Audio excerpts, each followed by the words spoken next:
You should hear what the girls down at our place do say about what you rich gentlemen do in this house, giggled Clarissa. I must say I think you Glastonbury young ladies haven't much to learn, responded Mr. Barter, whose experience had taught him the exactly correct tone to take. They do say that this house be called Camelot, said the girl, drawing back her hand from across the table, but grudging in her heart that the conversation, even though she had led it astray herself, should have wandered from her good heart line and promising fate line. I didn't know that, said Mr. Barter. There, finish up your glass and I'll get you some more. No, I didn't know that. I come from London, you know. For two reasons did he tell this lie. First, because he knew that the word London always had a glamour for provincial young ladies, but secondly because the deepest thing in his nature being his feeling for Norfolk, he never referred to it with any of his light of loves, any more than he referred to his passion for airplanes. If Barter had put the imagination into his love-making that he put into these two integral passions, the gross stimulus of novelty would have been less important to him. I suppose, said Clarissa Smith sententiously, dropping her Dorset accent to impress her educated admirer, that in the dark ages you gentlemen did what you did, like with us poor girls. I hate the name Camelot, said Mr. Barter, and for a second, even in the salt tide of his rising lechery, he longed to pour out his feelings to Mary Crowe. How that rain beat on the windows. It must be a wild night outside. Clarissa didn't like the change in her voice, or the change, momentary though it was, in the expression of his face. She toyed with the sham pearls that adorned her plump white neck, and her melting brown eyes wandered to the moaning figure by the fire.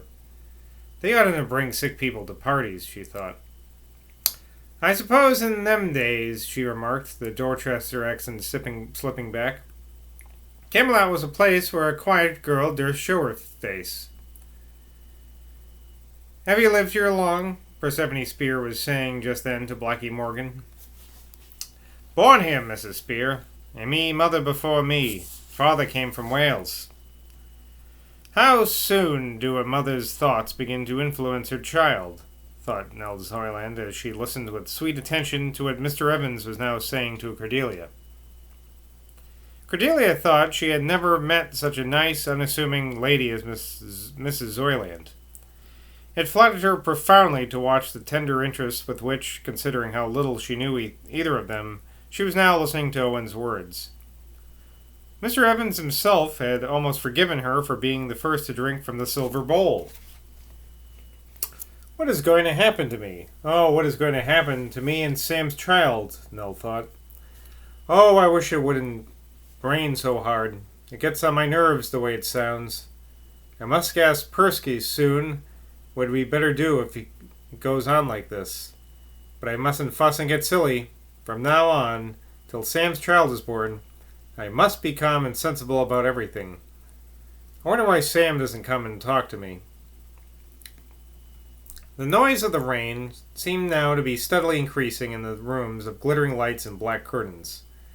Nor was it only Nell Zoyland who felt aware of it as something coming upon them all from outside, from far outside, coming over the wide drenched moors, over the hissing muddy ditches, over the sobbing reeds, over the salt marshes, coming from somewhere unearthly, somewhere beyond the natural. There was a curious instinctive movement in that big room, as if all those who were present were seeking to get reassurance from... Oh, we have big news here, guys. Let me just finish this sentence, though. There was curious instinctive movement in the big room, as if all those who were present were seeking to get reassurance from one another and to gather closer together. Well, with that sentence, we're now on page 500 of the book. Look at that. See? 500. Almost, I guess we're almost halfway there. Wow, look at that. Yes. Very exciting. We're not halfway there, are we? No, we're not halfway there. Well, I'm not good at math, but I don't think we're halfway there yet. We're almost halfway there, though. That's pretty incredible. Well, I'll be done with this book before this whole vaccine or whatnot is found. And then what? Then I'll have to burn it, I guess. Anyway, gotta get back in the business. There's more drinking, too. Yeah, let's drink to that. Cups and glasses were dipped again and again in the great silver bowl. And the voices rose and rose as that little group of human consciousness, arguing, reproaching, challenging, jesting, sneering, accusing, sought in some subconscious way to outbrave a presence which they all felt pressing in upon them from the unearthly outside. Mr. Evans had moved away now from Cordelia and Nell. Strange restlessness had come upon him. He began walking up and down beneath the pictures of the recorders. To let it all go, he thought. To go home now, through the rain, and go down those stairs and read that book. Yes, yes, yes, yes, to read that passage, that page, which I have avoided since I first found it. To look at that picture, to tell myself that story, to remember. What a creep this guy is, huh? I love him.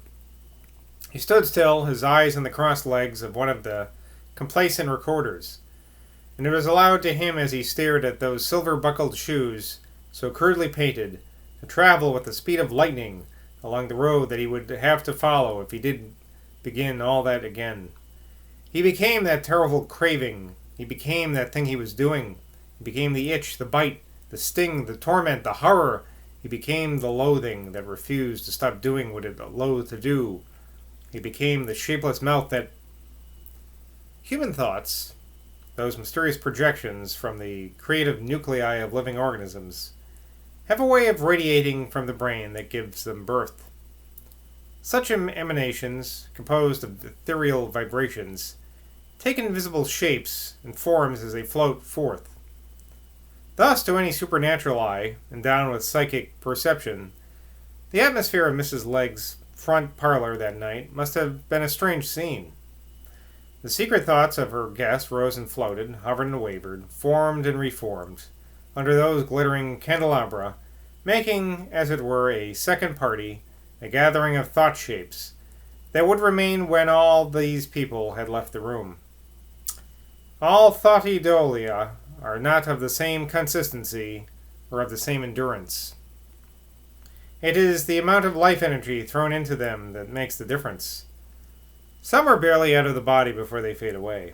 Others, and this is the cause of many ghostly phenomena, survive long after the organisms that projected them is buried in the earth.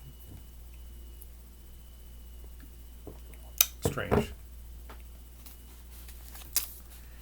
All the while, Tom Parter was progressing so preposterously with the seduction of the brown-eyed, white-throated Clarissa, the remorseful thought of himself as a traitor to his late employer took the shape of a shadowy creature bent double under a swollen load, from beneath which its lamentable eyes strained upward, tugging at the strings that held them in their sockets. Meanwhile, Persephone's spear was projecting from her graceful body, whose provocative outward form was at the moment interesting but not exciting the senses of Mr. Wallop, as he sat placid and content on the mahogany table, a very queer homuncula of desperation. I hate all men, she had kept thinking to herself. All. I have found that out now. I thought it was because Dave was just Dave and I drew back from him. I thought that if I let Philip take me, some new feeling would be born in me. But it hasn't been born. I hate the way men are made. I knew it when I first saw Dave naked, and now, since yesterday at that inn in Taunton, which was worse, far worse, when Philip... Oh, what shall I do? Where shall I go? Why was I born in this world at all? I want to love, but there's no one. The moans of Titty Petherton as she hugged to her tortured entrails those iron spikes of that round globe of pain which was all that she could think of, though a hideous reproduction of that engine hung in the air above her for, excuse me, for her eyes that could not see it, had now become so dominant in that room that conversation began to lapse. "Can't anything be done to ease her?" said John to Dave Spear. "I'll go and fetch Decker," replied the practical communist. "He brought her here. He better take her home." With these words, the fair young man hurried away. "Decker!" John could hear him calling. "Decker! Decker!" John turned to Cordelia. "Have you ever heard such rain?" he said. "I'm afraid the mayor won't come at all on such a night. I think one of us ought to call a taxi and take that woman straight to the hospital." Cordelia looked at him contemptuously. She often felt as if her father had never shown his inherent stupidity more clearly than in his choice of this grotesque individual, the St. Vitus,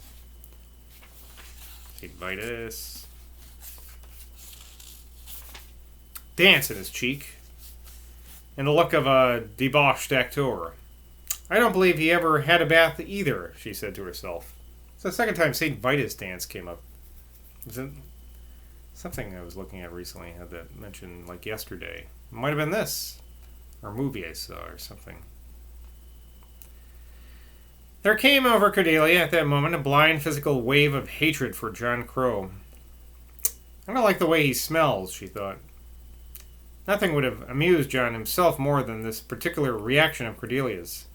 To most human persons, a physical repulsion on the part of another is so intimate a thing as the smell of their skin would have been an insult never forgiven. But the consciousness of John Crow was so loosely attached to his bodily frame that he would have been capable of meekly retiring from Cordelia's bed, had she been his mistress, and sprinkling himself with attar of roses, if it pleased her, without bearing her the least grudge. "I like my cousin Dave, don't you?" was all he said now. "He's the only really unselfish person I've ever met. And yet I suppose that it's brought his communistic state a year nearer, he'd have all of us shot tonight without the flicker of an eyelid." Terrible moan from the woman by the fire interrupted them, and they both caught a tearful, helpless appeal in Crummie's eyes as she turned from her patient.